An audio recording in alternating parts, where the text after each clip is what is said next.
വിഷയം ആത്മീയനായി തീരാൻ ഞാൻ എന്ത് ചെയ്യും? ആത്മീയ മനുഷ്യനായി തീരാൻ എന്ത് ചെയ്യും? എല്ലാവരും ഒന്ന് പറഞ്ഞ്, ആത്മീയ മനുഷ്യനായി തീരുവാൻ ഞാൻ എന്ത് ചെയ്യും? ഒന്ന്, വചനം കേൾക്കണം. ഇതാണ് അടുത്തിരിക്കുന്ന കൂടപ്പുറപ്പിനോട് പറ, വചനം കേൾക്കണമെന്ന്. കേൾക്കുന്ന വചനം അത് സംഗ്രഹിക്കണം, ഹൃദയത്തിൽ സൂക്ഷിക്കണം. ഹല്ലേലൂയ. പരിശുദ്ധ അമ്മ, ഹല്ലേലൂയ. യേശുവേ നന്ദി, യേശുവേ വചനം കേൾക്കണം. എന്താ വചനം? അടുത്തിരിക്കുന്ന കൂടപ്പുറപ്പിനോട് ചോദിച്ചേ, വചനം എന്താണെന്ന് ചോദിച്ചു. വചനം ദൈവമാണ്. പറഞ്ഞു, വചനം എന്താണ്? അതാണ് ദൈവവചനം സ്വീകരിച്ചപ്പോൾ അവൾ ദൈവമാതാവായി മാറി. ഹല്ലേലൂയ. ആര് വചനം സ്വീകരിക്കുന്നോ ആ വ്യക്തി അപ്പനാകും, അമ്മയായും, സഹോദരനാകും. അടുത്തിരിക്കുന്ന വ്യക്തിയോട് പറഞ്ഞ്, ആര് വചനം സ്വീകരിക്കുന്നോ ആ വ്യക്തി അമ്മയാകും, അപ്പനാവും, സഹോദരങ്ങളാകും. ഹല്ലേലൂയ. പ്രിയ സഹോദരങ്ങളെ, അപ്പൊ വചനം എന്റെ ഹൃദയത്തിലേക്ക് വന്ന് നിറയണം. ഞാൻ എപ്പോഴും നമ്മൾ വേളാങ്കണ്ണി ട്രിപ്പിൽ തുടങ്ങുന്ന ഒരു ക്ലാസ്സിൽ ആദ്യം പറയുന്നത്, ബൈബിൾ തുറക്കുമ്പോൾ ആദ്യം വായിക്കേണ്ട വചനം ഏതാ? റോമ 9:6. ഉറക്കെ പറഞ്ഞ്, ദൈവത്തിന്റെ വചനം ഒരിക്കലും പരാജയപ്പെട്ടിട്ടില്ല. വലതുകരം ഉയർത്തി പറഞ്ഞ്, ദൈവത്തിന്റെ വചനം ഒരിക്കലും പരാജയപ്പെട്ടിട്ടില്ല. കരങ്ങളുയർത്തി 3 പ്രാവശ്യം പറഞ്ഞ്, ദൈവവചനം ഒരിക്കലും പരാജയപ്പെട്ടിട്ടില്ല. അടുത്തിരിക്കുന്ന വ്യക്തിയോട് പറ, പരാജയപ്പെടാത്ത വചനമാ കേൾക്കുന്നതെന്ന് പറ. എന്താ കേൾക്കുന്നത്? പരാജയപ്പെടാത്ത വചനം കേട്ടാൽ എന്ത് സംഭവിക്കും? മംഗളവാർത്ത നടക്കും. എന്ത് സംഭവിക്കും? ഇപ്പൊ നമ്മുടെ ജീവിതത്തിൽ ചിലപ്പോൾ മംഗളവാർത്ത ഇല്ലെന്നിരിക്കാം. നമ്മുടെ മുമ്പിലിരിക്കുന്ന മിനിച്ചാണ്ടി വിവാഹം കഴിഞ്ഞിട്ട് ഇപ്പൊ 17 വർഷം ഇല്ലേ? 20 വർഷമായി മക്കളില്ല. നിങ്ങൾ വിചാരിക്കും അടുത്തിരിക്കുന്ന 2 മക്കൾ അവരുടെ ആങ്ങളയുടെ. ഈ 20 വർഷമായിട്ട് മക്കളില്ലാത്ത ഈ സഹോദരിക്ക് മക്കളെ കൊടുക്കണമെന്ന് ആഗ്രഹമുള്ളവർ മാത്രം ഒരു 3 ഹല്ലേലൂയ പറഞ്ഞു. അപ്പൊ ഇത്രയും പേര് ഹല്ലേലൂയ പറഞ്ഞാൽ ദൈവം കേൾക്കുമോ?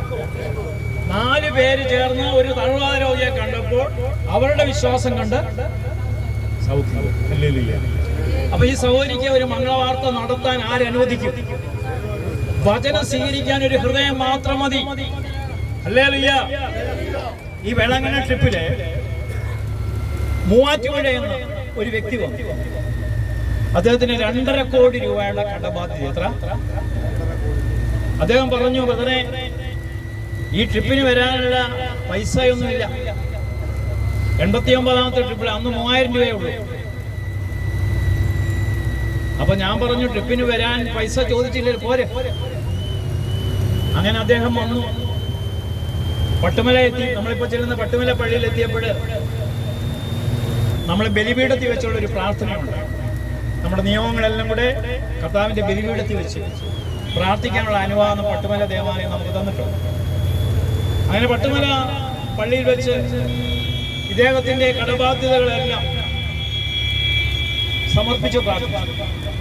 അപ്പൊ അദ്ദേഹം അതിനകത്ത് എഴുതി വെച്ചിട്ടുണ്ടായിരുന്നു, എനിക്ക് ഒരു 18 ഏക്കർ സ്ഥലം വിൽക്കാനുണ്ട്, വഴിയില്ലാത്തതുകൊണ്ട് ആരും വന്ന് എടുക്കുന്നില്ല.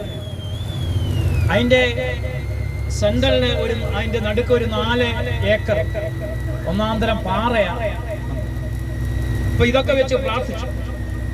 പ്രാർത്ഥന കഴിഞ്ഞ് ഇങ്ങനെ സ്തുതിച്ചുകൊണ്ടിരിക്കുമ്പോൾ പെട്ടെന്ന് ഒരു സന്ദേശം തരികയാണ്, ഇദ്ദേഹത്തിന്റെ വസ്തു വിൽക്കുന്നതായിട്ട്. ഹല്ലേലൂയ. അപ്പൊ ഇങ്ങനെ സന്ദേശം വിളിച്ചു പറഞ്ഞു, വസ്തു വിൽപ്പന തടസ്സമുള്ള വ്യക്തിയുടെ വസ്തു വിൽപ്പന ഇവിടെ നടക്കുന്നത്. ഇങ്ങനെ സന്ദേശം ലഭിച്ചു. അപ്പൊ ഈ പുള്ളി കരമുയർത്തി പറഞ്ഞു, അത് എന്റെ തന്നെയാണെന്ന് പറഞ്ഞു. അങ്ങനെ വേളാങ്കണ്ണിയിൽ നിന്ന് പോകാൻ നേരത്തെ അദ്ദേഹം എന്നോട് ഇങ്ങനെ പറഞ്ഞു, ബ്രദറെ, ഈ പ്രാവശ്യം ഈ കടബാധ്യത മാറിയില്ലേ, ആത്മഹത്യയുള്ളൂ വഴിയെന്ന് പറഞ്ഞു. ഹല്ലേലൂയ. ഞാൻ പറഞ്ഞു, ഇത് ദൈവം ഏറ്റെടുത്തിട്ടുണ്ട്, പരിശുദ്ധ അമ്മ ഏറ്റെടുത്തിട്ടുണ്ട്, അമ്മ ദൈവകരങ്ങളിൽ അത് കൊടുത്തിട്ടുണ്ട്. അപ്പൊ അമ്മ കൊടുത്താൽ അത് ദൈവം സ്വീകരിച്ചിരിക്കും. നിങ്ങൾ ശ്രദ്ധിച്ചേ, എന്താണ് പരിശുദ്ധ അമ്മയും മറ്റു വിശുദ്ധന്മാരും തമ്മിലുള്ള പ്രത്യേകത? സമയത്തിന്റെയും കാലത്തിന്റെയും മേലുള്ള അധികാരം ദൈവം അമ്മയ്ക്ക് കൊടുത്തിട്ടുണ്ട്. വലതുകാരം ഉയർത്തി പറഞ്ഞ് സമയത്തിന്റെയും കാലത്തിന്റെയും മേലുള്ള അധികാരം ദൈവം കൊടുത്തിട്ടുണ്ട്. അതാണ് കാനായിലെ കല്യാണത്തിന് പുത്രൻ തമ്പുരാന്റെ സമയമായിട്ടില്ല. പുത്രൻ തമ്പുരാന്റെ സമയം എന്ന് പറയുന്നത് എന്താ? ലോകത്തിലെ എല്ലാ പാപികൾക്കും വേണ്ടിയുള്ള യാഗം. അപ്പൊ യാഗത്തിന് മുമ്പ് ആ യാഗം ബലിയായി തീരേണ്ട ആ സമയമായിട്ടില്ല. അതിനു മുമ്പ് ഒരു അത്ഭുതം നടത്താൻ സമയമായിട്ടില്ല. പക്ഷേ സ്വന്തം അമ്മ പറഞ്ഞപ്പോൾ ദൈവത്തിന് സമയമായി. കാരണം അവൾ രക്ഷാകര ദൗത്യത്തിൽ ദൈവത്തോട് ചേർന്നിരുന്നു. ദൈവം അവൾ കേട്ടതുകൊണ്ട് അവൾ എന്ത് പറഞ്ഞാലും ദൈവം കേട്ടു. വലതുകരം ഉയർത്തി പറഞ്ഞ് ദൈവം പറഞ്ഞത് അവൾ കേട്ടതുകൊണ്ട് അവൾ എന്ത് പറഞ്ഞാലും ആര് കേൾക്കും? പറഞ്ഞേ, ദൈവം കേൾക്കും. സഹോദരാ, വിഷമിക്കണ്ട. പോ. അങ്ങനെ ഇരിക്കുമ്പോൾ 2 ആഴ്ച കഴിഞ്ഞ് ഇദ്ദേഹം വിളിച്ചിട്ട് പറഞ്ഞു, വെറുതെ ഒരു ഹിന്ദുസ്ഥാൻ കമ്പനിക്കാർ വന്നിട്ടുണ്ട്. അവര് നോക്കിയപ്പോൾ അവർക്ക് വേണ്ട പാറ ഇവിടെ ഉണ്ട്. അവര് നോക്കിയപ്പോൾ ഏകദേശം 5000 ലോഡ് പാറ അത് തന്നെ കൂട്ടി നോക്കിയപ്പോൾ കോടിക്കണക്കിനുണ്ട്. ഹല്ലേലൂയ, അതിൽ കൂടുതലുണ്ട്. അവര് നോക്കിയപ്പോ ഈ പാറ കൊടുത്താൽ തന്നെ ഇതിന്റെ വിലയാണ്. പ്രിയ സഹോദരങ്ങളെ, 4 കോടി രൂപയ്ക്ക് ആ 18 ഏക്കർ സ്ഥലം അവര് മേടിച്ചു. 2.5 കോടി രൂപയുടെ കടബാധ്യത മാറിയോ? ബാക്കി കയ്യിൽ എത്ര ഉണ്ട്? ഹല്ലേലൂയ, യേശുവേ നന്ദി. അപ്പൊ പ്രിയ സഹോദരങ്ങളെ, നിങ്ങൾ ശ്രദ്ധിച്ചേ, ദൈവത്തിന്റെ വചനം സ്വീകരിക്കാൻ നിങ്ങൾക്ക് ഒരു ഹൃദയമുണ്ടെങ്കിൽ, വചനം ഇപ്പോൾ നിങ്ങളുടെ ഹൃദയത്തിലേക്കൊന്ന് സ്വീകരിക്കാൻ തയ്യാറുണ്ടെങ്കിൽ ഇപ്പോൾ തന്നെ അത്ഭുതം നടക്കും. ഞാൻ അദ്ദേഹത്തിന് കൊടുത്തുവിട്ട ഒരു വചനം 102-ാം സങ്കീർത്തനം 1ഉം 2ഉം വചനം. സങ്കീർത്തനം എടുത്തേ, 102-ാം സങ്കീർത്തനം എടുത്തേ, അതിന്റെ 1ഉം 2ഉം വചനം കണ്ടോ? സിനിച്ച കിട്ടിയോ? 102-ാം സങ്കീർത്തനം അതിന്റെ 1ഉം 2ഉം വചനം 102 പ്രാവശ്യം ഏറ്റു പറയാൻ പറഞ്ഞു. ഇങ്ങനെ പ്രാവശ്യം അയാൾ 102 പ്രാവശ്യം ഏറ്റു പറഞ്ഞ് 10 ദിവസം പ്രാർത്ഥിച്ചു കഴിഞ്ഞില്ല, അത്ഭുതം നടന്നു. ഹല്ലേലൂയ. എന്താണ് വചനോട് പറയുന്നത്? കർത്താവേ, എന്റെ പ്രാർത്ഥന കേൾക്കണമേ, എന്റെ നിലവിളി അങ്ങയുടെ സന്നദ്ധിയിലെത്തട്ടെ. ഓ, എന്റെ നിലവിളി. എന്താ സഹോദര, എന്താ സഹോദരി നിലവിളി? എന്താ നിലവിളി എന്ന് പറഞ്ഞു? ഈ നിലവിളി എന്ന വാക്കിന്റെ അർത്ഥം എന്നാ? എന്താ നിലവിളി എന്ന വാക്കിന്റെ അർത്ഥം? നിലവിട്ട വിളി. ഒരു ബാത്റൂമിൽ കയറി ലോക്കായി ഇറങ്ങി വരാൻ പറ്റില്ല, അവിടുന്ന് പയ്യാണ് വിളിക്കുന്നത്. ഒരു ആന കുത്താൻ വന്നു, ഓടുക, അയാൾ പയ്യാണ് വിളിക്കുന്നത്. നിലവിളി എന്ന് പറഞ്ഞാൽ ഇനി രക്ഷിക്കാൻ ആരുമില്ല, ദൈവമേ നീ മാത്രമേ ഉള്ള രക്ഷകൻ. എന്റെ നിലവിളി അങ്ങയുടെ സന്നിധിയിലെത്തട്ടെ.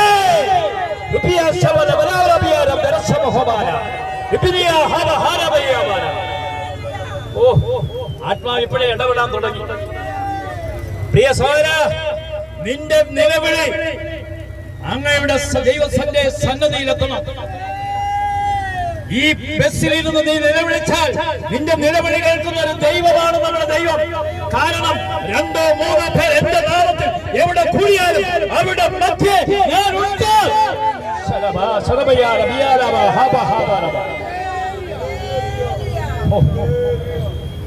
അപ്പൊ വചനം എന്താ പറയുന്നത്? എന്റെ നിലവിളി അങ്ങയുടെ സന്നദ്ധിയിലെത്തട്ടെ. എന്നിട്ട് എന്താ അടുത്ത വചനം പറയുന്നത്? എന്റെ കഷ്ടതയുടെ ദിനത്തിൽ. ഓ, എന്റെ കഷ്ടതയിൽ ഇപ്പൊ എന്റെ കഷ്ടതയാ. എനിക്ക് കടബാധ്യതയുണ്ട്, ലോൺ അടയ്ക്കാനുണ്ട്, സാമ്പത്തിക ബുദ്ധിമുട്ടാണ്, എനിക്ക് ഭവനമില്ല. ഓ, എന്റെ കഷ്ടതയുടെ ദിനത്തിൽ എന്താ പറയുന്നത്? അങ്ങെന്നിൽ നിന്ന് മുഖം മറക്കരുതേ. വലതുകരം ഉയർത്തി പറ, കർത്താവേ, എന്റെ കഷ്ടതയുടെ ദിനത്തിൽ അങ്ങെന്നിൽ നിന്ന് മുഖം മറക്കരുതേ. സ്വരമുയർത്തി പറ, ഈശോയെ, എന്റെ കഷ്ടതയുടെ ദിനത്തിൽ അങ്ങനെ നിന്ന് മുഖം മറക്കരുത്. ഈ ഒറ്റ പ്രാർത്ഥന ചൊല്ലിയാൽ മതി.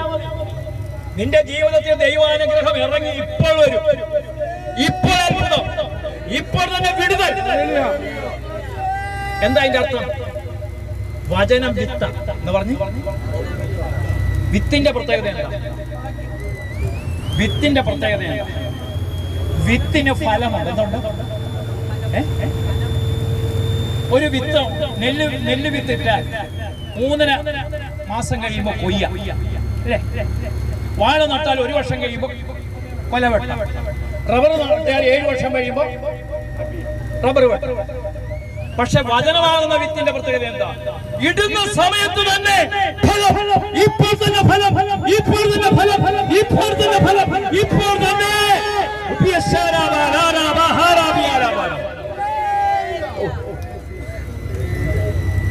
ഇപ്പോൾ തന്നെ, ഇപ്പോൾ തന്നെ, ഇപ്പോൾ തന്നെ, ഇപ്പോൾ തന്നെ. നമ്മളെ ഈ ട്രിപ്പ് മാവേലിക്കര പുന്നമൂട് ഇടവയിൽ എന്റെ കത്തീഡ്രൽ ഇടവ എന്ന് പറഞ്ഞാൽ രൂപതയുടെ കത്തീഡ്രൽ ഇടവയിൽ വികാരി അച്ഛനും വികാരി ജനറൽ അച്ഛനും ആ പള്ളിക്കകത്ത് പ്രാർത്ഥിച്ച് ആണ് വിട്ടത്. വികാരി ജനറലെ കാണാൻ ചെന്നോ ചോദിച്ചു, നമ്മുടെ പള്ളിയിൽ നിന്നൊക്കെ. ഞാൻ പറഞ്ഞു 10 പേര് കൂടുതലൊക്കെ ഉള്ളൂ. അച്ഛാ, ഞങ്ങൾ പുന്നമോടെ എൻ്റെ മാതൃ ഇടവകയിൽ നിന്ന് ഞാൻ ആരെയും പ്രതീക്ഷിക്കുന്നില്ല. എനിക്ക് അങ്ങനെയുള്ള പ്രതീക്ഷകളില്ല. പക്ഷേ ഈ ട്രിപ്പ് നടത്തുന്നത് പരിശുദ്ധ ദൈവമാതാവാണ്. 832 വ്യക്തികളെ വേളാങ്കണ്ണിയിൽ 182 ട്രിപ്പ് കൊണ്ട് മാതാവ് എത്തിച്ചെങ്കിൽ ഈ ട്രിപ്പിനും ദൈവമാതാവ് ഒരുക്കും എന്നൊരു ബോധ്യമുണ്ട്. അജി ഇടയ്ക്കിടയ്ക്ക് വന്ന് ചോദിക്കും, എങ്ങനെ നടക്കും, ആളുണ്ടോ? പ്രിയ സഹോദരങ്ങളെ, ഇത് പരിശുദ്ധ അമ്മയാണ്. ഈ അമ്മയുടെ ഈ ട്രിപ്പിൽ പെടണമെങ്കിൽ അമ്മയെ ആകർഷിക്കാതെ ഒരുവരും ഇതിനകത്ത് കയറാനൊക്കത്തില്ല. ആത്മീയ മനുഷ്യർക്കല്ലാതെ ഇതിനകത്ത് വരാനൊക്കത്തില്ലെന്ന്. ഇത് ടൂറല്ല, ഇത് സിനിമ കണ്ടുപോകലല്ല. ഇത് ആത്മീയമായി ഉള്ളവർക്ക് മാത്രമേ ഇതിനകത്ത് പ്രവേശിക്കാനുള്ളൂ. ഈ ബസ്സിനകത്ത് കയറാനൊക്കത്തുള്ളൂ. അപ്പൊ ബിജിക്ക് മനസ്സിലായി. അദ്ദേഹം കറക്റ്റ് ടൈമിന് വന്ന് പ്രാർത്ഥിച്ചു, നല്ലൊരു സന്ദേശം തന്നു. ഹല്ലേലൂയ. ബിജിക്ക് വേണ്ടി, ബിജിയുടെ നിയോഗത്തിന് വേണ്ടി എല്ലാവരും കരങ്ങളുയർത്തി ശ്രദ്ധിച്ചേ. ഹല്ലേലൂയ. യേശുവേ, യേശുവേ. റുബിനിയ, റുബിനിയ, റുബിനിയ, റുബിനിയ, റുബിനിയ, റുബിനിയ, റുബിനിയ, റുബിനിയ. ഈര, ഈര, ഈര, ഈര, ഈര. റുബിനിയ, റുബിനിയ, റുബിനിയ. അപ്പൊ പ്രിയ സഹോദരങ്ങളെ, ദൈവത്തിന്റെ വചനം പറയാണ്, എന്റെ കഷ്ടതയുടെ ദിനത്തിൽ ഈശോയെ നീ എന്നിൽ നിന്ന് മുഖം മടക്കി. നിങ്ങൾ പട്ടുമലയിൽ ചെല്ലുമ്പോൾ ദിവ്യകാരുണ്യത്തിലേക്ക് നോക്കിക്കൊണ്ട് പറയണം, ഞാൻ വന്നിരിക്കുന്ന ഒരുപാട് കഷ്ടതയിലാണ്, സഹനങ്ങളിലാണ്, നൊമ്പരങ്ങളിലാണ്. ആരോടും പറയാത്ത നൊമ്പരങ്ങൾ എന്റെ ഹൃദയത്തിലുണ്ട്. ദൈവമേ, നീ എന്നിൽ നിന്ന് മുഖം മറക്കരുത്. മനുഷ്യൻ മുഖം മറച്ചാൽ എനിക്ക് കുഴപ്പമില്ല, എന്നെ ആരും ഗവനിക്കുന്നില്ലെങ്കിലും കുഴപ്പമില്ല. തമ്പുരാനേ, നീ എന്നിൽ നിന്ന് മുഖം മറക്കരുത്. ഇതാണോ ആത്മീയ മനുഷ്യൻ പറയേണ്ടത്? വലതുകരം ഉയർത്തി പറ. ആത്മീയ മനുഷ്യൻ പറയേണ്ടത്, ദൈവമേ, നീ എന്നിൽ നിന്ന് മുഖം മറക്കും. വലതുകരം ഉയർത്തി പറ. ദൈവമേ, ദൈവമേ, നീ എന്നിൽ നിന്ന് മുഖം മറക്കും. പ്രിയ സഹോദരങ്ങളെ, 2 മണിക്കൂർ സമയം പോൾസന്മാർ ക്ലാസ് എടുക്കുമായിരുന്നല്ലോ മാതാവിനെ കുറിച്ച്. ആ മനുഷ്യൻ 20 വർഷങ്ങൾക്ക് മുമ്പ് ഞാൻ കാണുമ്പോൾ ഒരു വാടക വീട്ടിൽ 2 കുഞ്ഞുങ്ങളുമായി കുവൈറ്റിലെ 1-ാം തരം ജോലി കഴിഞ്ഞ് ജോലി ഉപേക്ഷിച്ചിട്ട് തമ്പുരാന് വേണ്ടി ഇറങ്ങി പ്രവർത്തിച്ചു. അന്ന് കയ്യിൽ ഒരു 5 പൈസ ഇല്ല. പക്ഷേ അന്ന് പെട്ടി, ഞാനും ബ്രദറോട് 5 ദിവസം ധ്യാനത്തിന് പോകുമ്പോൾ ഞാൻ കാണുമ്പോൾ ഒരു ഉടുപ്പും ഒരു പാന്റും ഒരു ജെട്ടിയും മാത്രമേ ഉള്ളൂ. ബ്രദറെ, ഈ 5 ദിവസം എങ്ങനെയാ ബ്രദറെ? ഇതൊക്കെ ഉള്ളൂ, നനച്ചിടുക, ഇത് പോരാ. പക്ഷേ ആ മനുഷ്യനെ ദൈവം പടിപടിയായി ഉയർത്തി. കോട്ടയത്തെ ഏറ്റുമാനൂർ സെന്ററിൽ 5 സെന്റ് സ്ഥലം മേടിച്ച് ആരോടും ചോദിക്കാതെ വീട് വെക്കാൻ മാതാവ് അനുവദിച്ചു. മൂത്ത മകനെ 2 MBA എടുത്ത് കാനഡയ്ക്ക് വിട്ടു. ഒരിടത്തും പോയി IELTS കോച്ചിങ് കൊടുത്തില്ല. IELTS 1-ാമത്തെ തവണ തന്നെ പാസ്സായി അവൻ പോയി. BSc നഴ്സിംഗ് കോച്ചിങ് കൊടുത്തില്ല, ഒറ്റ ടെസ്റ്റ് എഴുതി അവൾ ലണ്ടനിൽ പോയി, അവളുടെ വിവാഹം നടന്നു. പ്രിയ സഹോദരങ്ങളെ, ഇതെല്ലാം ദൈവവചനത്തിൽ നിന്ന് കിട്ടിയ അനുഗ്രഹമാണ്. കരമയത്തി ഹല്ലേലൂയ പറഞ്ഞേ, സ്വരമയത്തി പറഞ്ഞേ. അതുകൊണ്ട് അയാൾ അനുഭവിച്ച ദൈവത്തെയാണ് ഇവിടെ പറഞ്ഞത്. അനുഭവിച്ച ദൈവത്തെ കുറിച്ചാണ് പറഞ്ഞത്. അദ്ദേഹത്തിന് ഒരു ഗുണമുണ്ട്, സ്ത്രീയെന്നോ പുരുഷനെന്നോ അയാൾക്ക് ഉള്ള ചിന്തയിൽ അയാൾ വളരെ സോഷ്യലായിട്ട് ഇടപെടുമ്പോൾ ചിലരൊക്കെ ചിന്തിക്കും ബ്രദർ എന്താ ഇങ്ങനെ. പക്ഷെ അദ്ദേഹത്തിന് ഒരു ആത്മീയതയുണ്ട്. അദ്ദേഹം സ്ത്രീകളുടെ മറ്റു അവയവങ്ങളിലൊന്നും നോക്കുന്നത്, ആത്മാവിലാണ് അയാൾ നോക്കുന്നത്. അയാൾ ഒരു വ്യക്തിയെ നോക്കുന്ന ആത്മാവിന്റെ കണ്ണുകൊണ്ട്. ആത്മാവിന്റെ കണ്ണുകൊണ്ട് നോക്കാത്തവർക്ക് അതൊക്കെ മഞ്ഞക്കല്ലായി തീരും. കരമയത്തി ഹല്ലേലൂയ പറഞ്ഞേ, സ്വരമയത്തി പറഞ്ഞേ, ശക്തിയോട് പറഞ്ഞേ, അഭിഷേകത്തോട് പറഞ്ഞേ. അപ്പൊ ശ്രദ്ധിച്ചേ, ഞാനിവിടെ പറഞ്ഞു വന്നത്, കർത്താവേ എന്റെ കഷ്ടതയുടെ ദിനത്തിൽ നീ എന്നിൽ നിന്ന് പറഞ്ഞേ, ഒന്ന് വലതുകരം നോക്കി പറഞ്ഞേ, കർത്താവേ എന്റെ കഷ്ടതയുടെ ദിനത്തിൽ എന്നിൽ നിന്ന് നീ മുഖം മറയ്ക്കും. നിങ്ങൾക്ക് എന്തെങ്കിലും കഷ്ടതയുണ്ടെങ്കിൽ നിങ്ങളൊന്ന് ശ്രദ്ധിച്ചേ, ഈ സ്തുതിച്ചേ നിങ്ങളെ ഒന്ന് ശ്രദ്ധിക്കും. ജെറമിയ 23:29 എന്റെ വചനം അഗ്നി പോലെ പാറയെ തകർക്കുന്ന കൂടം പോലെ വല്ലേ. ഇരു കരകളെ വേർതെ പിടിച്ച് ഹൃദയം തുറന്ന് അവലം തുറന്ന് സ്തുതിച്ച് പ്രാർത്ഥിച്ച് എന്റെ വചന രൂപാന്തരീകരിക്കുന്ന വചനമാണ്. ഇന്നലെ വാളിനേക്കാൾ മൂർച്ചയേറിയ വചനമാണ്. സന്ധിബന്ധങ്ങളിലേക്ക്, മജ്ജയിലേക്ക്, ചേതനയിലേക്ക് കയറി വികാരങ്ങളെയും വിചാരങ്ങളെയും വിവേചിക്കുന്ന വചനമാണ്. തകർക്കപ്പെട്ടവര്, നൊമ്പരപ്പെട്ടവര്, അവഗണിക്കപ്പെട്ടവര്, ജീവിതത്തിന്റെ പാപവിശീലങ്ങളിൽ പെട്ടുപോയവര്, കർത്താവേ ഈ മക്കളെ ഏറ്റെടുക്കണമേ, ബലഹീനതകളെ ഏറ്റെടുക്കണമേ, കുറവുകളെ ഏറ്റെടുക്കണമേ, അനുതാപത്തിന്റെ കൃപ പകരണമേ. എന്റെ പിതാവേ എനിക്ക് തെറ്റുപറ്റിപ്പോയി, എന്റെ കുറവുകളെ പരിഹരിക്കണമേ. എത്ര പേർ ആത്മാർത്ഥതയോടെ വിളിക്കും, കർത്താവേ നവീകരണത്തിന്റെ ആത്മാവായി, വിശുദ്ധീകരണത്തിന്റെ ആത്മാവായി നിന്റെ മക്കളിലേക്ക് നിറയണമേ. കർത്താവേ വചനത്തിന്റെ ശക്തി ഒഴുകട്ടെ, വചനത്തിന്റെ നിറവ് വ്യാപരിക്കട്ടെ. അവിശ്വാസത്തിന്റെ അന്ധകാരത്തിന്റെ എല്ലാ കെട്ടുകളും ചിന്ന പിന്നെ ഭാഗത്തെ യേശുവേ, യേശുവേ ന്യായരോചന ഭവനത്തിലേക്ക് കടന്നുപോയ ആ ശക്തി, ചലാത്തുവിന്റെ പുത്രനെ സ്വപ്പെടുത്തിയ ശക്തി, ലാസറിനെ മരിച്ച് അഴുകിയ 4 ദിവസമായ ലാസറിനെ ഉയർപ്പിച്ച പുനരുദ്ധാനത്തിന്റെ ശക്തി, ഇത് ജീവൻ പകരുന്ന ശക്തിയാണ്, ഇത് പുതുക്കി പറിയുന്ന ശക്തിയാണ്, ഇത് പുനരുദ്ധാനത്തിന്റെ ശക്തിയാണ്. യേശുവേ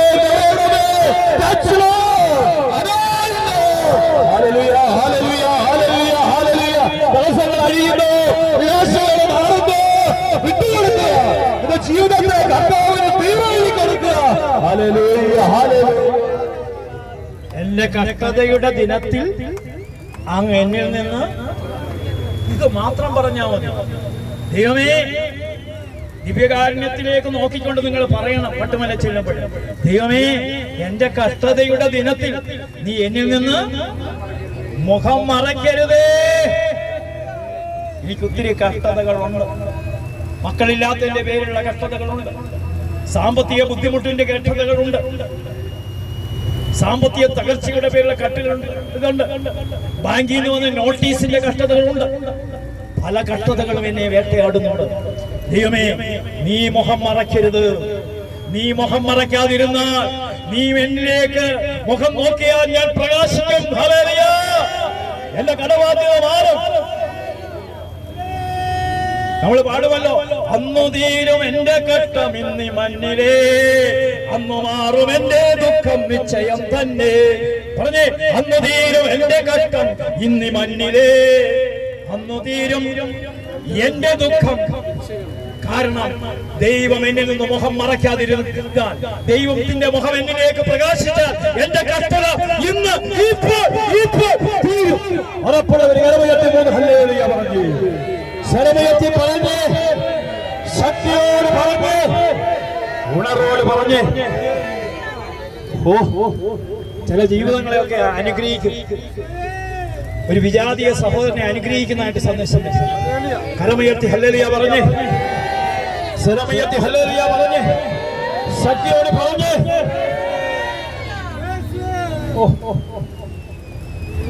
ആത്മാവിന്റെ വലിയ ഇടപെടലുണ്ടാവുക. അപ്പൊ ഇവിടെ പറയാ എന്താ കഷ്ടതയുടെ ദിനത്തിൽ എങ്ങനെ നിന്ന് അടുത്ത വായന എന്താ പറയുന്നത്? അങ്ങെനിക്ക് ചെവി തരണം. എല്ലാവരും ഒന്ന് പറഞ്ഞേ, ഈശോയെ നീ എനിക്ക് ചെവി തരണം. ദൈവം ചെവി തന്നാൽ ദൈവഭക്തൻ സന്തോഷിക്കത്തില്ലേ? Hallelujah, hallelujah. ഞാൻ ചോദിച്ചോട്ടെ, ഇന്ത്യൻ പ്രധാനമന്ത്രി നരേന്ദ്രമോദി നിങ്ങളുടെ കാര്യം കേൾക്കാൻ ചെവി തന്നാൽ നിങ്ങൾക്ക് എന്ത് സന്തോഷം? എങ്കിൽ ഈ പ്രപഞ്ചത്തെ മൊത്തം സൃഷ്ടിച്ച ഉണ്ടാകട്ടെ ഉണ്ടാകട്ടെ എന്ന് പറഞ്ഞപ്പോൾ സകലതും ഉണ്ടാക്കിയ ദൈവത്തിന് ആ ദൈവം ചെവി തന്നാൽ, പ്രിയ സഹോദരി, ഒന്നല്ല രണ്ടല്ല 3 മക്കളെ വേണമെങ്കിലും തരും. അടുത്തിരിക്കുന്ന 2 മക്കളാണെങ്കിൽ 3 മക്കളെ ആർക്ക് തരാൻ കഴിയും? 22 വർഷമായി മക്കളില്ലാത്ത അമേരിക്കയിൽ നിന്ന് വന്ന ഡോക്ടേഴ്സ് ദമ്പതി അവര് വൈദ്യശാസ്ത്രം എല്ലാം കൈവിട്ടപ്പോൾ വേളാങ്കണ്ണി ഇതുപോലെ വന്നു. ഞാൻ ഇതേ വചനം പറഞ്ഞു, ഒന്നല്ല രണ്ടല്ല 3 കുഞ്ഞുങ്ങളെ തരാൻ കഴിയും. 9 വർഷങ്ങൾക്ക് മുമ്പ് വന്ന ആ കുടുംബത്തിന് അവർ അമേരിക്കയിൽ ചെന്നിട്ട് വിളിച്ചു പറഞ്ഞു വിശേഷമുണ്ടെന്ന്. ആ വിശേഷം ഇപ്പോൾ അവർ കേട്ടോണ്ടിരിക്കുമായിരിക്കുമല്ലോ. ആ വിശേഷം എന്താണെന്നറിയാമോ? 3 ആമക്കളെ കൊടുത്തു. 3 ആമക്കൾക്ക് അവര് പേരിട്ട് എന്താ പേരിട്ടെന്നറിയാമോ? അബ്രഹാം, ഇസ്ഹാക്ക്, യാക്കോബ്. ഞാൻ അവരോട് ചോദിച്ചു, എന്താ ഈ പേരിട്ട്? ബ്രദർ ബെസിൽ പറഞ്ഞല്ലോ, അബ്രഹാം അനുഭവിച്ച ദൈവം, യാക്കോബ് അനുഭവിച്ച ദൈവം, ഇസ്ഹാക്ക് അനുഭവിച്ച ദൈവം. ആ ദൈവം ഞങ്ങളുടെ ജീവിതത്തിൽ ദൈവം ഒരു അനുഭവമാണ്. ദൈവം ഒരു അനുഭവമാണെങ്കിൽ ആരൊക്കെ നിന്നെ തടസ്സപ്പെടുത്തി എന്തെല്ലാം വന്നാൽ, എന്തനർത്ഥം വന്നാൽ, കഴുത്തിന് വാൾ വെച്ചാൽ തല വെട്ടിക്കളയുമെന്ന് പറഞ്ഞാൽ, തലയല്ല വലുത് തല തന്നവനാണെന്ന് പറയും. തലയല്ല വലുത് തല തന്നവനാണ് വലുത്.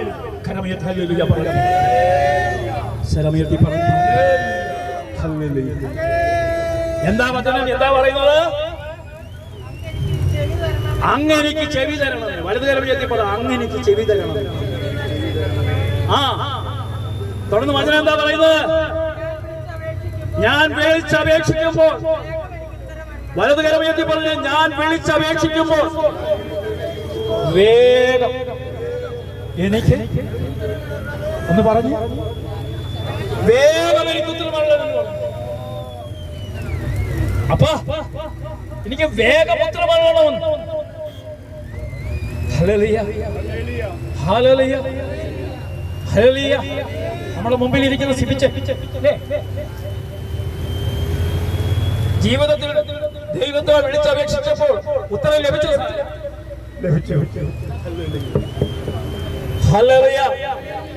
എത്ര വർഷങ്ങൾക്ക് മുമ്പ് ആദ്യ വേളങ്ങളിൽ വന്നു? 6 വർഷം. 6 വർഷങ്ങൾക്ക് മുമ്പ് അന്ന് കുറെ നിയമങ്ങൾ ഉണ്ടായിരുന്നു. ആ നിയമങ്ങളൊക്കെ ദൈവം തീർച്ചയായും ഇടപെട്ടു. എനിക്കിന്ന് സ്വന്തമായിട്ടൊരു ഭവനം ഉണ്ടായിരുന്നു. 18 വർഷമായിട്ട് വാടകയ്ക്ക് താമസിക്കുകയായിരുന്നു. 2021 18 കർത്താവ് മനോഹരമായ ഒരു ഭവനം അനുഗ്രഹിച്ചു. പ്രിയ സഹോദരങ്ങളെ, 6 വർഷങ്ങൾക്ക് മുമ്പ് വന്ന് തിരിച്ചു പോയപ്പോൾ ഭവനം കൊടുത്ത് ദൈവം അനുഗ്രഹിച്ചു. ഹല്ലേലൂയ. മനോഹരമായ ഭവനമല്ലേ? അതിനകത്തൊരു പ്രാർത്ഥന മുറിയല്ലേ? ഞങ്ങളൊക്കെ മുണ്ടക്കയത്ത് വന്നാൽ ഒരു പ്രത്യേക മുറി മാറ്റി വെച്ചിട്ടില്ലേ? ആ മുറിയിൽ ആരെയും കടത്തത്തില്ല. അങ്ങനെയല്ല ഇപ്പോൾ. പ്രിയ സഹോദരങ്ങളെ, അങ്ങ് വിളിച്ചപേക്ഷിക്കുമ്പോൾ എനിക്ക് വേഗം ഉത്തരമരണം. പറഞ്ഞേ ഒന്ന് വലതുകരയ്ക്ക് പറ, എനിക്ക് വേഗം ഉത്തരമരണമെന്ന്. നീട്ടിവെക്കല്ലെന്ന് പറ. ഒന്ന് ഉറ കരമുയർത്തി പറ, നീട്ടിവെക്കല്ലെന്ന് പറ. ഒന്ന് പറഞ്ഞേ, ആരും ഉറങ്ങരുതേ. ഹല്ലേലൂയ, യേശുവേ നന്ദി. പ്രിയ സഹോദരങ്ങളെ, ഈ ഒറ്റ വചനം പറഞ്ഞപ്പോൾ അദ്ദേഹത്തിന്റെ ജീവിതത്തെ മാറ്റിമറിച്ചു. ഇതാണ് വചനത്തിൽ നടക്കുന്ന മംഗളവാർത്ത. എന്താണ് അപ്പൊ മംഗളവാർത്ത? എല്ലാ ദിവസവും ഉണ്ടല്ലോ. അടുത്തിരിക്കുന്ന വ്യക്തിയോട് പറയാം, മംഗളവാർത്ത എല്ലാ ദിവസവും ഉണ്ടല്ലോ. വചനം കേൾക്കാൻ വചനം കേൾക്കാൻ സ്വീകരിക്കാൻ ഒരു ഹൃദയമുണ്ടോ? നല്ല നിലമാണ്, നല്ല നിലമാണ് പരിശുദ്ധ അമ്മ പറഞ്ഞ്, നല്ല നിലമാണ്. അവിടെ വിത്ത് വീണു. ആ വിത്ത് എന്തായിത്തീർന്നു? ദൈവപുത്രനായി മാറി. ഹല്ലേലൂയ. ആ വിത്തിനെ സ്വീകരിച്ചപ്പോൾ അമ്മ പറഞ്ഞു, സകല തലമുറകളും എന്നെ ഭാഗ്യവതിയെന്ന്. പ്രിയ സഹോദര, ആ വിത്ത് നീ സ്വീകരിച്ചാൽ നിന്റെ തലമുറയും വിളിച്ചു പറയും, നീ ഭാഗ്യവാനാണ്, നീ ഭാഗ്യവതിയാണ്. വചനം സ്വീകരിക്കാൻ ഹൃദയമുണ്ട്, നല്ല നിലപാട്, അത്ഭുതം ഇപ്പോൾ നടത്തും. കരമടിച്ച് ദൈവത്തെ ഒന്ന് മഹത്വപ്പെടുത്തുക. കരമടിച്ച് ദൈവത്തെ ഒന്ന് മഹത്വപ്പെടുത്തുക. ഇടത്തും വലത്തും ഇരിക്കുന്ന വ്യക്തിയുടെ കൈക്ക് പിടിച്ച് ഹല്ലേലൂയ പറഞ്ഞു. ഒന്ന് അവിടെ നിന്ന് ഒന്ന് ആ ബസ്സിൽ നിന്ന് ഒന്ന് എഴുന്നേറ്റ് ചാടി ഒന്ന് 3 ഹല്ലേലൂയ പറഞ്ഞു. കുതിച്ച് 3 ഹല്ലേലൂയ പറഞ്ഞു.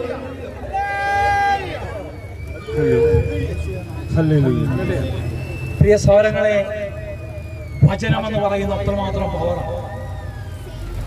വീണ്ടും ഒരു വചനം, 40-ാം സങ്കീർത്തനം 17-ാം വചനം. 40-ാം സങ്കീർത്തനം അതിന്റെ 17-ാം വചനം. ഈ വചനം നിങ്ങൾ മറക്കരുത്.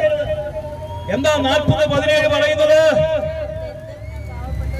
ഞാൻ ദരിദ്രനും പറഞ്ഞേ, ഞാൻ ദരിദ്രനും പാവപ്പെട്ടവനുമാണ് പറഞ്ഞേ. ഇത് ദാവീദ് മഹാരാജാവാ പറയുന്നത്. ആരാ പറഞ്ഞു? ദാവീദ് ഭരിക്കുന്ന സമയത്ത്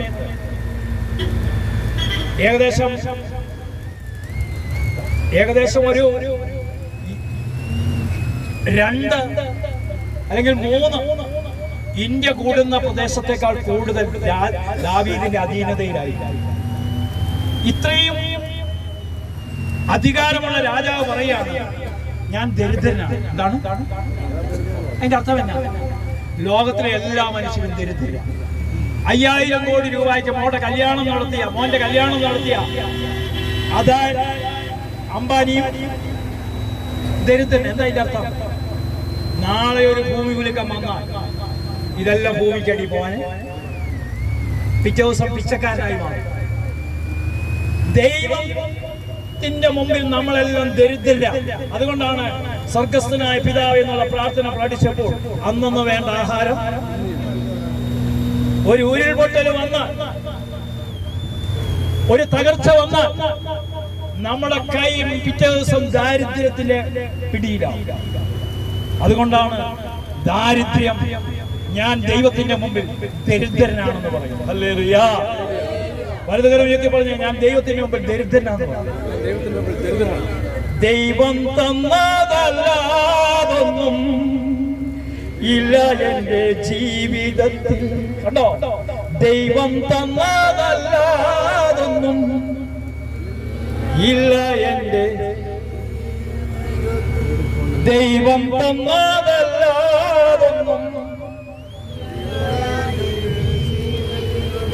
ദൈവം തന്നതായി അല്ലാതൊന്നും ഇല്ല. ഇവിടെ നിന്നൊന്നും കൊണ്ടുപോകാനും 6 അടി മണ്ണ് പോലും നമുക്ക് അവകാശം ഇല്ല.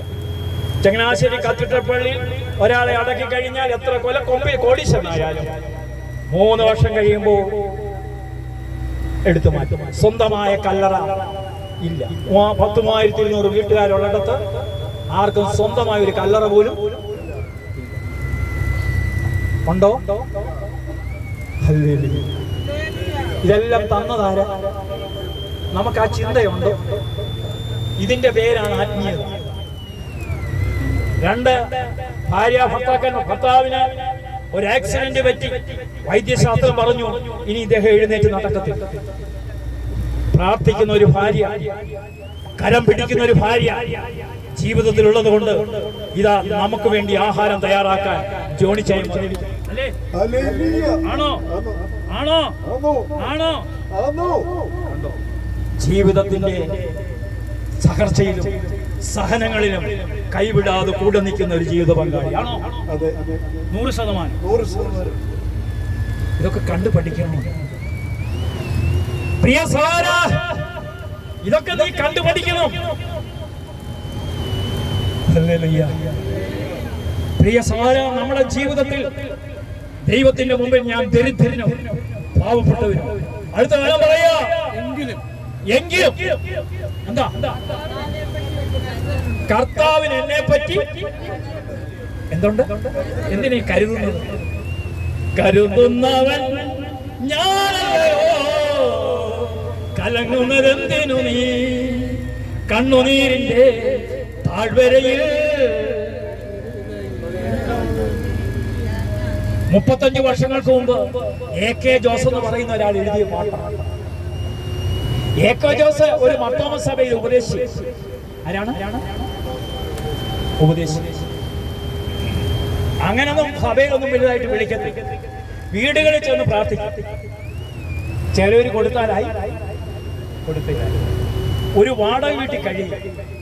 2.5 വർഷമായിട്ട് വാടക കൊടുക്കാൻ വാടകക്കാരൻ പറഞ്ഞു, ജോസേ 2.5 വർഷമായി നീ വാടക, ഇനി നീ ഇവിടെ നിൽക്കണ്ട. ഒരു സന്ധ്യാസമയത്ത് വീട്ടിൽ നിന്ന് ഇറക്കി പോകുമ്പോൾ ജോസ് പറയുന്ന ഭാര്യയുടെ ഒരു സൈഡ്, എനിക്ക് ഷർട്ടില്ലാത്തതുകൊണ്ട് ഒരു കൈ, ആ സഞ്ചിക്കകത്തെ 2 കിലോ പച്ചരി, കുഞ്ഞുങ്ങളുടെ ഒരു ഉടുപ്പ് ആരോ തന്നതാണ്. 6 മാസം പ്രായമുള്ള ഒരു കുഞ്ഞു, 4 വയസ്സുള്ള കുഞ്ഞുമാണ് ഇനിയുള്ള 2 ആൺകുഞ്ഞു കേട്ടോ. സന്ധ്യാസമയത്ത് വെയിറ്റിംഗ് ഷെഡിൽ വന്ന് നിൽക്കുക. കയ്യിൽ 5 രൂപയില്ല, ബസ് കയറി പോവാൻ. ഇരുട്ട് വരുന്നു. സന്ധ്യ ആയി കഴിഞ്ഞാൽ പിന്നെന്തുണ്ടാ? ഇരുട്ട. സന്ധ്യ കഴിഞ്ഞാൽ ഇരുട്ട് ഇങ്ങനെ വരുമ്പോൾ റോഡിന്റെ വലതു ഭാഗത്തൂടെ ഒരച്ചായൻ നടന്നു പോകും, വെള്ളവസ്ത്രധാരി. അദ്ദേഹം വെയിറ്റിംഗ് ഷെഡിൽ ആരോ നിൽക്കുന്നത് കണ്ട് ഒന്ന് നോക്കിയപ്പോ ജോസ്, എന്താ ജോസ് മോനെ നിൽക്കുന്നത്? നടന്ന സംഭവങ്ങൾ. എടാ മോനെ, നീ എന്തിനാടാ വിഷമിക്കുന്നത്? നീ ഒരിടത്തും പോകണ്ടാടാ. ആ 2 ആഴ്ചക്ക് മുമ്പ് എനിക്ക് എന്റെ മൂത്ത മകൻ വലിയൊരു വീട് വെച്ചു. ഞാൻ നിന്നെ വിളിക്കാൻ വന്നപ്പോ നീ ഇവിടെ കൊണ്ട് പോയിരിക്കുവായിരുന്നു. അതിന്റെ ഇത് കഴിഞ്ഞു. ഞങ്ങൾ താമസിക്കുന്ന വീടും വളരെ മോശമൊന്നും അല്ല. ആർക്കെങ്കിലും വാടകയ്ക്ക് കൊടുക്കാമെന്ന് നോക്കി നടക്കുമ്പോഴാണ് നിന്റെ ഈ ഇത് കേട്ടത്. നീ ആയതുകൊണ്ട് വാടകയൊന്നും. അതുകൊണ്ട് മോനെ, നീ ഇവിടെ നിൽക്കും, ഞാനൊരു ഓട്ടോ പിടിച്ചോണ്ട് വരും. അവൻ ഓട്ടോയിൽ കയറി താക്കോല് കൊടുക്കുമ്പോൾ ഇങ്ങനെ പാടി, കരുതുന്നവൻ കലങ്ങുന്നതെന്തിനു നീ കണ്ണുനീരിന്റെ താഴ്വരയിൽ. ജീവിതത്തിന്റെ അനുഭവം അബ്രഹാമിന്റെ ദൈവമല്ലയോ, അത്ഭുതം ഞാൻ ചെയ്യുകയില്ലയോ, ചെങ്കടലിലും വഴി തുറക്കാൻ ഞാനൊന്നും ശക്തനല്ലയോ. സങ്കീർത്തകൻ ക്രിസ്തുവിന് മുമ്പ് 1000 വർഷങ്ങൾക്ക് മുമ്പ് ദാവീദ് എഴുതി വെച്ചിരിക്കുക, കരുതുന്ന ഒരു ദൈവം ഉണ്ടടാ നിനക്ക്. അടുത്തിരിക്കുന്ന കൂടപ്പിറപ്പിനോട് പറ, കരുതുന്ന ഒരു ദൈവം ഉണ്ടെന്ന് പറ. വചനമാ, കൈക്ക് പിടിച്ചോണ്ട് പറ. കൂടപ്പിറപ്പ് ഒന്ന് സന്തോഷത്തോട് പറ, സന്തോഷത്തോട് പറ. കൂടപ്പിറപ്പ് ഒന്ന് കൈക്ക് പിടിച്ചോണ്ട് പറ. കൂടപ്പിറപ്പ് എല്ലാവരും ഒന്ന് പറഞ്ഞേ, കൈക്ക് പിടിച്ചോണ്ട് പറഞ്ഞേ. ഞാനിവിടുന്ന് നോക്കുന്നുണ്ട് ആരൊക്കെ കൈക്ക് പിടിക്കുന്നുണ്ടെന്ന്. കൂടപ്പിറപ്പ് പറഞ്ഞേ. കൂടപ്പിറപ്പ് ഭാര്യ ആയാലും ഭർത്താവായാലും എല്ലാം കൂടപ്പിറപ്പ. കൂടപ്പിറപ്പ് കരുതുന്ന ഒരു ദൈവമുണ്ടെന്ന് പറഞ്ഞു. ഇവിടെ വചനം എന്താ പറയുന്നത്? ഞാൻ ദരിദ്രനും പാവപ്പെട്ടവനുമാണ്, എങ്കിലും കർത്താവിന് എന്നെ പറ്റി കരുതലുണ്ട്. വലതുകരവയ്യപ്രദ, കർത്താവിനെ ഒന്ന് പറഞ്ഞു. കർത്താവിന് എന്നെ പറ്റി കരുതലുണ്ട്. കർത്താവിന് എന്നെ പറ്റി. കുവൈറ്റിൽ നിന്ന് 6 മാസങ്ങൾക്ക് മുമ്പ് ജോലി നഷ്ടപ്പെട്ട് ചെങ്ങന്നൂർക്ക് വരാൻ വേണ്ടി ടിക്കറ്റ് എടുത്ത് കുവൈറ്റ് എയർപോർട്ടിൽ ഇരിക്കുമ്പോൾ അപ്പന്റെ അവസ്ഥയോർത്ത് ദുഃഖിക്കുന്നു, അമ്മയുടെ അവസ്ഥയോർത്ത് ദുഃഖിക്കുന്നു. കാരണം ജോലി നഷ്ടപ്പെട്ട് വന്ന ഇവർക്ക് മാസം തോറും 15,000 രൂപ മരുന്നിന് തന്നെ. ഹല്ലേലൂയ. എന്ത് ചെയ്യും? എയർപോർട്ടിൽ ഇരുന്ന് വർഗീസ് മുതലായ എന്റെ ജോലി നഷ്ടപ്പെട്ടു, ഞാൻ ചെങ്ങന്നൂർക്ക് വരികയാണ്. ഞാൻ പറഞ്ഞു, മോനെ നിന്റെ കയ്യിൽ ബൈബിൾ ഉണ്ടോ? പെട്ടി തുറന്ന് ഞാൻ ബൈബിൾ എടുക്കാമെന്ന് പറഞ്ഞു. എയർപോർട്ടിൽ ഇരുന്നു കൊണ്ട് അവൻ ആ വചനം വായിച്ചു. എന്ത് വായിച്ചു? 40-ാം സങ്കീർത്തനം 17-ാം വചനം. കർത്താവേ, ഞാൻ ദരിദ്രനും പാവപ്പെട്ടവരുമാണ്, എങ്കിലും കർത്താവിനെ കുവൈറ്റ് എയർപോർട്ടിലിരുന്ന് അവൻ ഇത് വായിക്കുമ്പോൾ അവന്റെ കണ്ണിൽ നിന്ന് കുടുകൂടാ കണ്ണുനീര് വരികയാണ്. ഈ കണ്ണുനീര് തീരുന്നതിന് മുമ്പ് ഒരു അറബി അവന്റെ കൈക്ക് പിടിച്ചു. എന്തിനാ മോനെ കരയുന്നു? അവന്റെ സങ്കടങ്ങൾ പറഞ്ഞു നീ നാട്ടിലോട്ട് പോകണ്ട. ഉടനെ ഒരു ഫോൺ വിളിച്ചു. ഒരു വലിയ വണ്ടി വന്ന് കൊട്ടിക്കൊണ്ടുപോയി. ഇന്ന് ഒരു കമ്പനിയുടെ മാനേജരായിട്ട് അവൻ ജോലി ചെയ്യും. ഇത് ഭംഗി വാക്കല്ല, ഒരു വചനത്തിന്റെ ശക്തിയാ, വചനത്തിന്റെ ശക്തിയാ. പ്രിയ സഹോദരാ, അവൻ എയർപോർട്ടിൽ വന്നു കഴിഞ്ഞപ്പോൾ അവൻ വിചാരിച്ചു, ഇനി ചെങ്ങന്നോ വന്ന് ഞാൻ എങ്ങനെ ജീവിക്കും? കൂലിവേല ചെയ്യാൻ എനിക്ക് ശക്തി. പലരും എന്റെ കളിയാക്കും. മറ്റുള്ളവരെ കുറിച്ച് ഓരോരും നോക്കി നടത്തുന്നു. ഒരുത്തൻ എങ്ങനെ മുടിഞ്ഞു കിടക്കുമെന്ന് കാണാനാണ് പലർക്കും ആഗ്രഹം. അയലത്തെ വീട്ടിലേക്കാണ് നോട്ടം. ദൈവത്തിങ്കിലേക്ക് നോക്കുന്നവരാരും ഇടവക വന്നാലും അവനെങ്ങനെ, അവന്റെ കാറെങ്ങനെ, അവന്റെ ഭാര്യയുടെ കഴുത്തേനെന്തോ, അവിടെ ഡ്രസ് എന്തോ, ഇതൊക്കെയാണ് നോക്കുന്നത്. ഡ്രസ്സിംഗ് കോഡൊക്കെയാണ് നോക്കുന്നത്. എന്തോ ആത്മീയത. പക്ഷേ നിന്നെ കാണുന്ന ഒരു ദൈവമുണ്ട്. അവൻ കരുതുന്ന ദൈവമാണ്. നിന്റെ കയ്യിൽ 5 രൂപ വേണ്ട, നിന്റെ പോക്കറ്റിൽ 1 രൂപ വേണ്ട. 30 വർഷമായി ശുശ്രൂഷ ചെയ്യുന്നുണ്ട്. വേളങ്കണ്ണി ശുശ്രൂഷ 102 കോടീശ്വരന്മാർ വന്നിട്ടുണ്ട്. ഒരുത്തന്റെ കയ്യിൽ നിന്നും ഞാൻ പൈസ മേടിച്ചിട്ടില്ല. കാരണം അവര് ചോദിക്കുമ്പോൾ പറയും എനിക്ക് ബാങ്ക് അക്കൗണ്ട്. അവിടെ മേഴ്സി കഴിഞ്ഞ ദിവസം പറയുക, ഈ പെൻഷൻകാരെയൊക്കെ 60 വയസ്സായ പെൻഷൻകാരെയൊക്കെ പിടിക്കുന്നുണ്ട്. അപ്പൊ പറഞ്ഞു, ഞാൻ പെൻഷൻ അപേക്ഷിച്ചിട്ടില്ലല്ലോ, എന്നെ പിടിക്കാൻ പറ്റും. ഒരു പെൻഷനും വേണ്ട, ഗവൺമെന്റ് ജോലിയിലെ പെൻഷനും വേണ്ട, അതെല്ലാം രാജിവെച്ചിട്ട. പക്ഷേ ഇന്നേ വരെ ഒരു മനുഷ്യനിൽ നിന്ന് കടം മേടിക്കാൻ ഇട വന്നിട്ടില്ല. കൊടുക്കാനേ ദൈവം അനുവദിച്ചിട്ടുള്ളൂ, കൊടുക്കാനേ ദൈവം അനുവദിച്ചിട്ടുള്ളൂ. ആരും എന്റെ വീട്ടിൽ വന്ന് ചോദിക്കത്തില്ല, ബദറേ ഞങ്ങളുടെ ഇന്ന് മേടിച്ച പണം എന്തി? ഹല്ലേലൂയ. പ്രിയ സഹോദരാ, അതാണ് നിന്റെ ദൈവം, അതാണ് നിന്റെ ദൈവം. 30 വർഷമായി ദൈവവചനത്തിന് വേണ്ടി മാത്രം ജീവിക്കുവാൻ ദൈവം അനുവദിച്ചു. ഇന്നും മണിക്കൂറോളം വചനം പറഞ്ഞാലും എന്റെ സ്വരമിടറാൻ ദൈവം അനുവദിക്കത്തില്ല. കാരണം അവന്റെ മുമ്പിൽ ഞാൻ വിശ്വസ്തനാണ്. എന്താണ് വിശ്വാസം? അടുത്തിരിക്കുന്ന വ്യക്തിയോട് വെച്ച് എന്താ വിശ്വാസം? നിങ്ങൾ പറയും കാണപ്പെടാത്ത. എന്താ വിശ്വാസം എന്ന് പറഞ്ഞാൽ? വിശ്വാസത്തിന് ഇംഗ്ലീഷിൽ പറയുന്നത് ഫെയ്ത്ത്. അതാണ് ഫെയ്ത്തിനകത്തൊരു ഫ്രൂട്ടുണ്ട്. ഫെയ്ത്തിനകത്ത് എന്തുണ്ട്? ഈ ഫ്രൂട്ട് എന്ന് പറഞ്ഞാൽ ഫലം. നീ ഫെയ്ത്ത് ഉള്ളവനാണെങ്കിൽ നീ ഫലമുള്ളവൻ. മാവ് നല്ല മാങ്ങ തരും. ഏതെങ്കിലും മാവ് ആ മാങ്ങ ഭക്ഷിക്കുന്നുണ്ടോ? ഇതാണ് ഫെയ്ത്ത് ഉള്ളവൻ. മറ്റുള്ളവർക്ക് ഒരു ഫ്രൂട്ടാണ്. അടുത്തിരിക്കുന്ന വ്യക്തിയോട് ഞാൻ വിശ്വാസിയാണെങ്കിൽ മറ്റുള്ളവർക്ക് ഒരു ഫലമാണ്. സവര പഴമൊക്കെ കൊണ്ടുവന്നിട്ടുള്ളൂ. ഇന്ന് കൊടുത്തു, നാളെ കൊടുക്കും. പറഞ്ഞു കുഴപ്പമില്ല, നാളത്തേക്ക് പഠിക്കത്തുള്ളൂ, മറ്റന്നാളത്തേക്ക് പഠിക്കും. അപ്പൊ ഈ ഫെയ്ത്തിനകത്ത് എന്തുണ്ട്? ഒരു ഫ്രൂട്ടുണ്ട്. ഞാൻ വിശ്വാസിയാന്ന് പറഞ്ഞാൽ മറ്റുള്ളവർക്ക് ഞാൻ ഫലമാണ്. മറ്റുള്ളവർക്കൊരു ഫലമാകണം. നിന്നിൽ കൂടി മറ്റുള്ളവർക്ക് ഒരു അനുഗ്രഹമായി മാറും.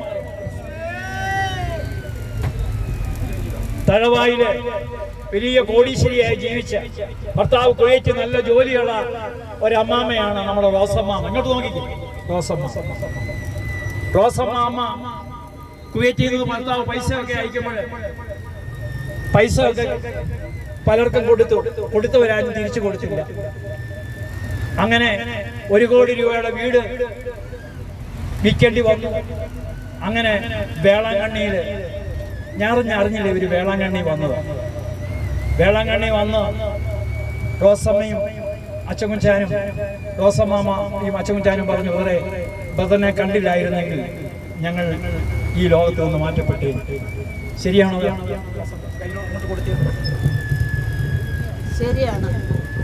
ശരിയാണ്. ആ ദൈവം കൈവിട്ടോ? ഇല്ല ഇല്ല. ഇപ്പൊ ഇങ്ങോട്ട് ഞങ്ങൾക്ക് സഹായിച്ചോണ്ടിരിക്കും. എന്താണെന്നറിയാമോ? അവിടെ കാപ്പി കുടിച്ചതിന് ശേഷം ചോദിച്ചു, ഞാൻ ആ പൈസ അടയ്ക്കാമെന്ന്. ഞാൻ പറഞ്ഞു, അടയ്ക്കാൻ നേരിട്ട് ഇപ്പോഴൊന്നും അടയ്ക്കണ്ട, എന്തെങ്കിലും ബുദ്ധിമുട്ടുണ്ടെങ്കിൽ അറിയിക്കാമെന്ന് പറഞ്ഞു. ഹല്ലേലൂയ, കരമുയർത്തി ഹല്ലേലൂയ പറഞ്ഞു. ഞാനിത് പറഞ്ഞ എന്താ?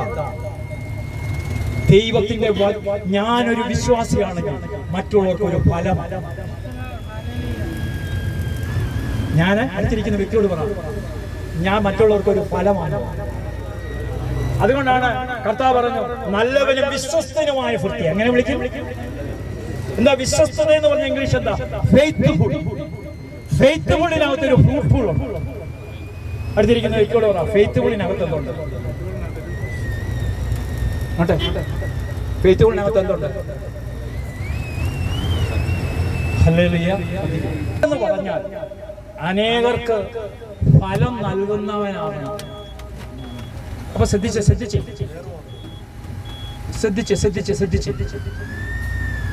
അപ്പൊ നിങ്ങളൊന്ന് ശ്രദ്ധിക്കുക. നിങ്ങൾ ഇങ്ങോട്ട് ശ്രദ്ധിക്കുക. നിങ്ങൾ എന്നെ നോക്കാം. ഒരു ആത്മീയ മനുഷ്യനാകണമെങ്കിൽ 6 ഗുണങ്ങൾ പറയുന്നുണ്ട്. 2 കൊരിന്ത്യർ 6-ാം അധ്യായം 9-ഉം 10-ഉം വചനം ഒക്കെ പറഞ്ഞു. 2 കൊരിന്ത്യർ 6-ാം അധ്യായം പറഞ്ഞു. 6-ാം അധ്യായം 9-ഉം 10-ഉം വചനം ഒക്കെ പറഞ്ഞു. 2 കൊരിന്ത്യർ 6-ാം അധ്യായം 9-ഉം 10-ഉം ആത്മീയ മനുഷ്യൻ ആരാകണമെന്ന് അവിടെ പറയുന്നത്. ഞങ്ങൾ അറിയപ്പെടാത്തവരെ പോലെ ആണെങ്കിലും അറിയപ്പെടുന്നവരാണ്. കണ്ടോ, ഞങ്ങൾക്ക് മറ്റുള്ളവരെയൊന്നും അറിയപ്പെടാത്തവരാണെങ്കിലും പക്ഷെ ഞങ്ങൾ അറിയപ്പെടുന്നവർ. ഹല്ലേലൂയ. അൽഫോൻസാമ ജീവിച്ചിരുന്നപ്പോൾ ഭരണജ്ഞാനത്തെ ഉള്ളവർ മാത്രമേ, പക്ഷെ മരിച്ചു കഴിഞ്ഞപ്പോൾ കേട്ടോ, ഞങ്ങൾ അറിയപ്പെടാത്തവരാണെങ്കിലും എന്താ വചനം പറയുന്നത്? അറിയപ്പെടുന്നവരാണ്. അടുത്തിരിക്കുന്ന വ്യക്തിയോട് പറയാം, ഞങ്ങൾ അറിയപ്പെടാത്തവരാണെങ്കിലും ഞങ്ങളെ അറിയപ്പെടുന്നവരാണ്. ഹല്ലേലൂയ. മരിച്ചു കഴിയുമ്പോൾ പറയും, അങ്ങനെ ഒരു വ്യക്തി അവിടെ ഉണ്ടായിരുന്നു, അമേരിക്കയിൽ ഉണ്ടായിരുന്നു. അപ്പൊ അറിയപ്പെടാത്തവരാണെങ്കിലും അറിയപ്പെടുന്നവർ. പരമേശ്വരൻ ചേട്ടാ അറിയപ്പെടും. പരമേശ്വരൻ ചേട്ടൻ എന്ന വ്യക്തി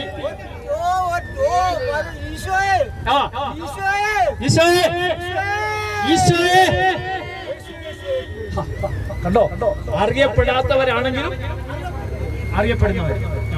ഇനി അടുത്ത കാര്യം പറയുന്നു, എന്താണ്? മരിക്കുന്നവരെ പോലെ ആണെങ്കിലും ഞങ്ങളെ കൊല്ലാൻ കൊണ്ടുപോകും, പക്ഷെ ഞങ്ങൾ ജീവിക്കും. ഞങ്ങൾക്ക് മരണമില്ല. അടുത്തിരിക്കുന്ന വ്യക്തിയോട് പറയാം, മരണമില്ലെന്ന് പറയാം. ക്രിസ്തുവിലായിരിക്കുന്നവൻ പുതിയ, അവന് മരണമുണ്ടോ? Hallelujah, hallelujah. ഇന്ന് ബർത്തുലോമായുടെ തിരുനാൾ. ബർത്തുലോമ, വിശുദ്ധ ബർത്തുലോമ നദാനിയേലാണ്. ആരായത്? ത്വക്ക് രോഗത്തിന്റെ വിശുദ്ധൻ. ഓരോ ദിവസം തൊലി ഇരിഞ്ഞിട്ട് പറയും, ഈശോയെ നിങ്ങൾ നിഷേധിക്കുന്നു. അങ്ങനെ 1 മാസം കൊണ്ട് തൊലി ഇരിഞ്ഞാ കൊഞ്ഞ. നിങ്ങളവിടെ കയ്യേലെ തൊലി ഇരിഞ്ഞിട്ട് പറയും, യേശുവിനെ നിഷേധിക്കുന്നു എന്ന് പറയും. അപ്പൊ പറയും നിഷേധിക്കുന്നു പറയും, എന്റെ തൊലി ഇരിയേണ്ടെന്ന്. ഹല്ലേലൂയ. ബർത്തിലോമ പറഞ്ഞു, തൊലിയല്ല വരുന്നത്, തൊലി തന്നവനാ. തൊലിക്ക് എന്താ പോലെ? നമുക്ക് തൊലിയും നമ്മുടെ ശരീരവും ഒക്കെ വരും. ആത്മാവിനാവില്ല. ആണോ? ആത്മാവിന് ഷവർമ വേണോ? ചപ്പാത്തിയും കോഴിക്കറിയും വേണോ? ആത്മാവിന് ആത്മനാഥനെ മതി. വലുതരത്തി ആത്മനാഥനെ മതി. അപ്പൊ ഇവിടെ വചനം പറയാ, ഞങ്ങൾ അറിയപ്പെടാത്തവരാണെങ്കിലും അറിയപ്പെടുന്നവരാണ്. ഈ വചനം മറക്കരുത്. അടുത്ത വചനം എന്താ പറയുന്നത്? മരിക്കുന്നവരെ പോലെ ആണെങ്കിലും ഇപ്പൊ ജീവിക്കും. ശിക്ഷിക്കപ്പെട്ടവരെ പോലെ ആണെങ്കിലും വിധിക്കപ്പെട്ടിട്ടില്ല. ഈ ലോകത്തിൽ നമ്മളെ വിധിക്കാൻ പറ്റത്തില്ല. പലരും ഞങ്ങളെ ശിക്ഷിക്കും, പക്ഷെ വിധിക്കാനൊക്കെ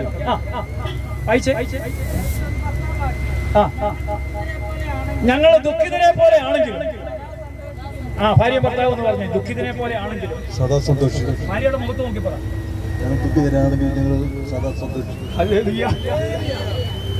ദുഃഖിതരെ പോലെ പക്ഷെ സദാ സന്തോഷം.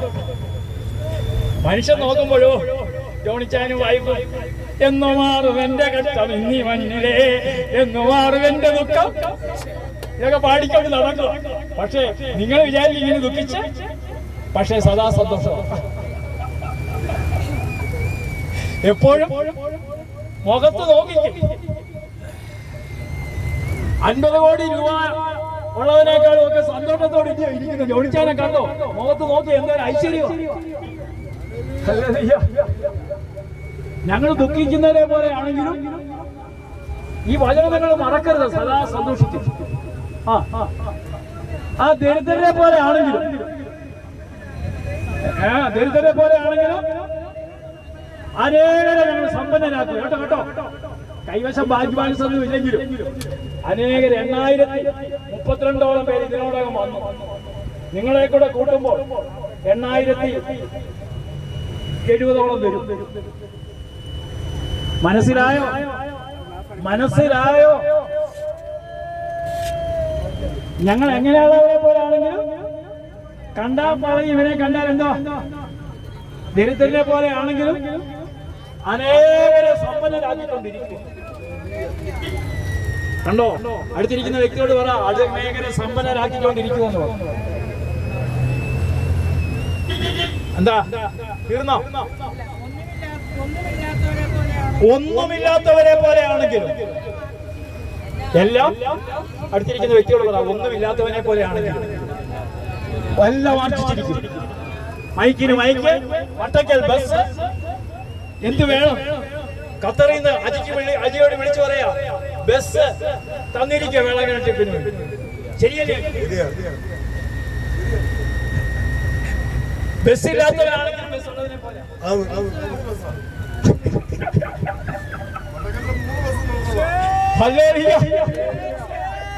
കേട്ട ഹോട്ട്സപ്പ്. അപ്പൊ ഇത് നമ്മളെ എന്താ വചനം പറയുന്നു? ഒന്നുകൂടെ വായിച്ചേ.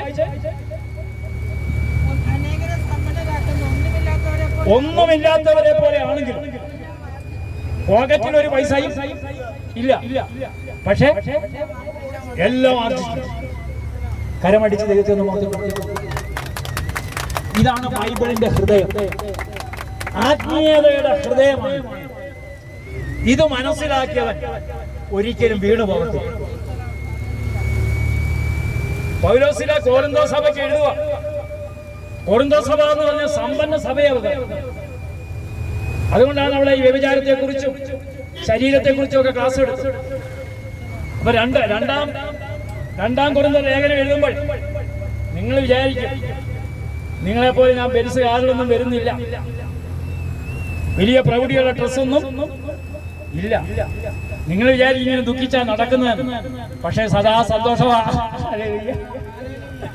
ആ കൊലയ്ക്ക് കൊടുക്കുന്ന കുഞ്ഞാടിനെ പോലെ ആണെങ്കിലും ഞങ്ങൾക്ക് ഭയങ്കര കരമുയർത്തിയ പറഞ്ഞു. അപ്പൊ പ്രിയ സഹോദരങ്ങളെ, ദൈവത്തിന്റെ വചനം 40-ാം സങ്കീർത്തനം 17-ാം വചനം എന്താ പറയുന്നത്? കർത്താവേ, എന്താ പറഞ്ഞത് അവിടെ?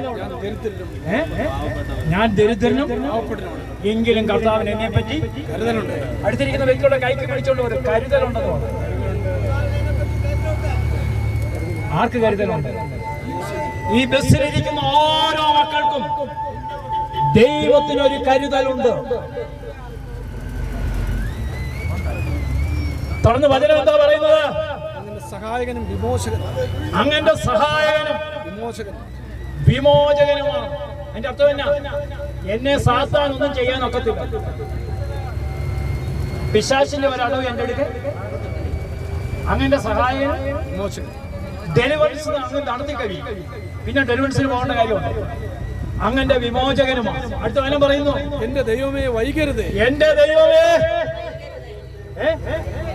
വൈകരുത്. അടുത്ത് വലതുകരം എഴുതി പറ, എന്റെ ദൈവമേ ഞാൻ പ്രാർത്ഥിക്കുന്ന വിഷയത്തിൽ വൈകരുത്. വലതുകരം ഉയർത്തി നിങ്ങളുടെ ആഗ്രഹങ്ങൾ മനസ്സിൽ കണ്ട് ഇപ്പൊ പൊൾസപ്പുറത്ത് ശ്രദ്ധിക്കും. അപ്പൊ എല്ലാവരും മനസ്സിൽ കണ്ണടച്ച ആഗ്രഹം hallelujah hallelujah hallelujah hallelujah hallelujah hallelujah hallelujah യേശുവേ സ്വരമുയർത്തി മനമുയർത്തി hallelujah hallelujah hallelujah hallelujah hallelujah hallelujah hallelujah hallelujah hallelujah hallelujah 148 സങ്കീർത്തനം 19 തിരുവചനം തന്റെ ഭക്തരുടെ ആഗ്രഹങ്ങൾ ദൈവം സമനമാകുന്നു.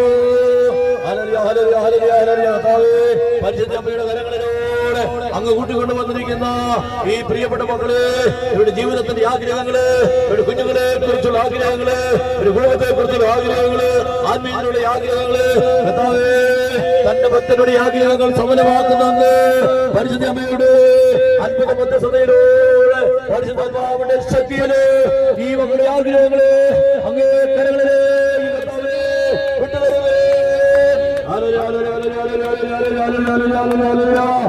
കുഞ്ഞുങ്ങളെ കുടുംബത്തെ നമ്പറുകള് ജീവിതകാലിയെ ആശംസകള് കടമാളത്തിലെ നമ്പറുകള് ജീവിതത്തിന്റെ ആഗ്രഹങ്ങളിലേക്ക് കരനേടി തൊട്ടറിയുകയാണ്.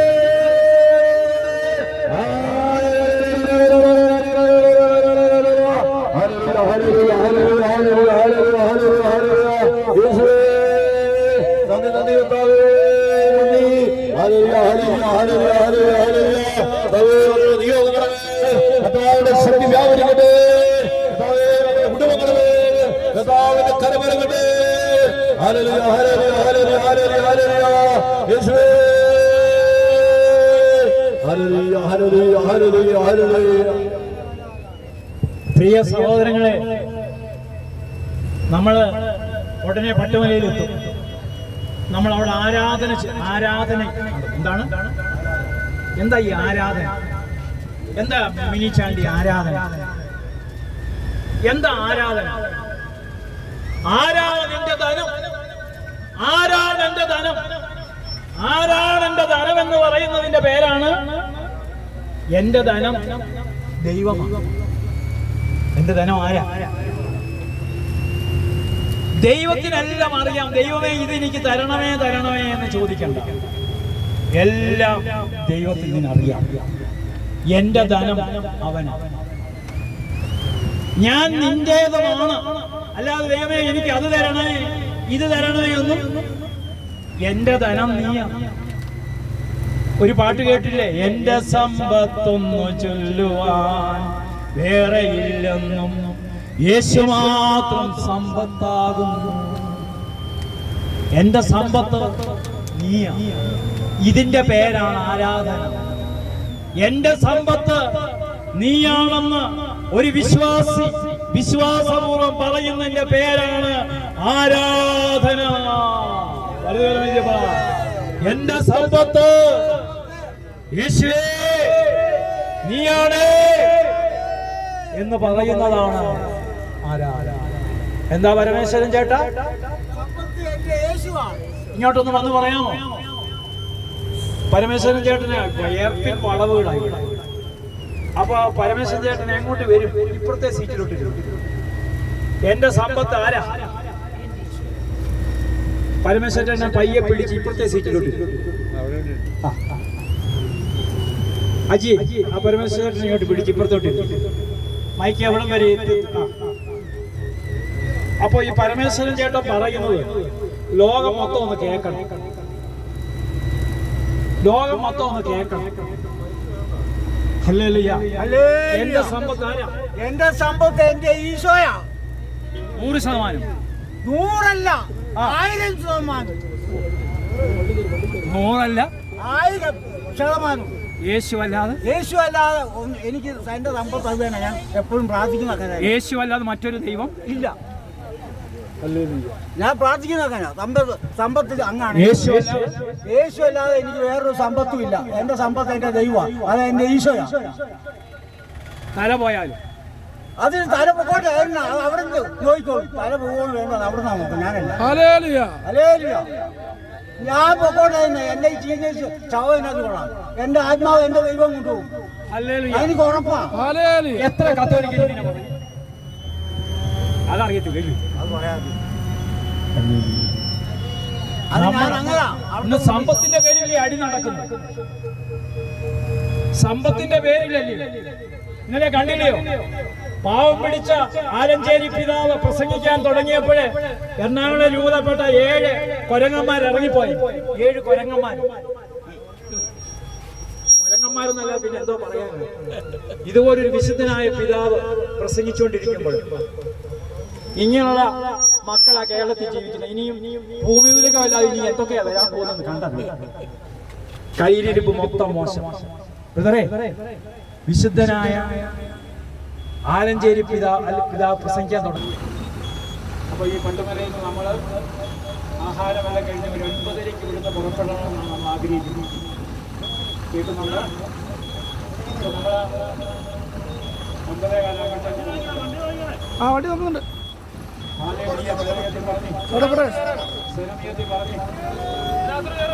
പിന്നെ കയറി ഇല്ല കയറ്റിക്കും അടയ്ക്കരുതേ.